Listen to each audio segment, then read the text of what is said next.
Hello everyone, myself Singh Mohit from Mechanical Branch 3rd semester.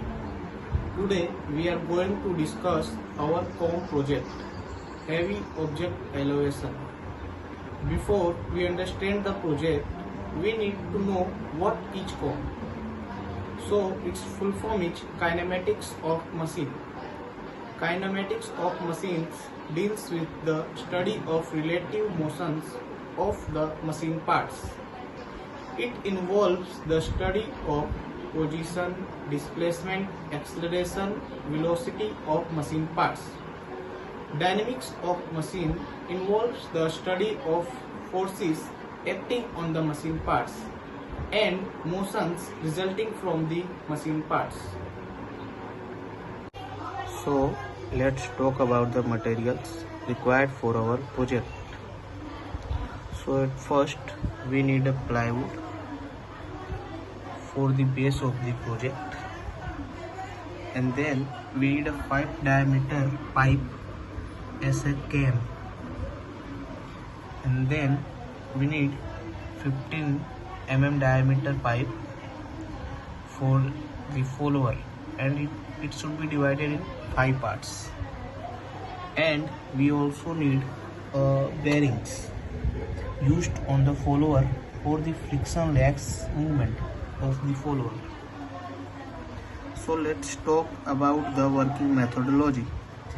We had attached 5 cam to the shaft in up or down position,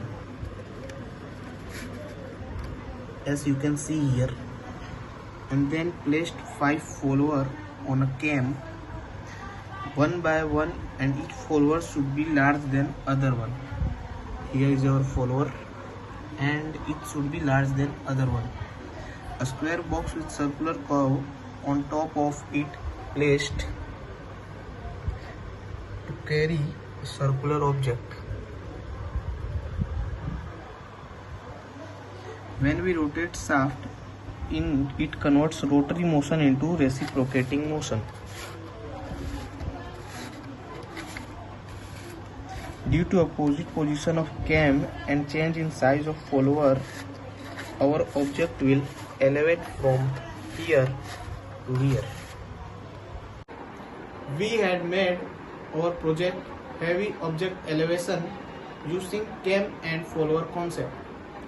So what is cam and follower? A cam and follower mechanism is a profiled shape mounted on a shaft that causes the lever or follower to move. Cams are used to convert rotary motions into linear motions or reciprocating motions. As cam rotates, follower moves up and down in a process known as reciprocating motion. Thank you.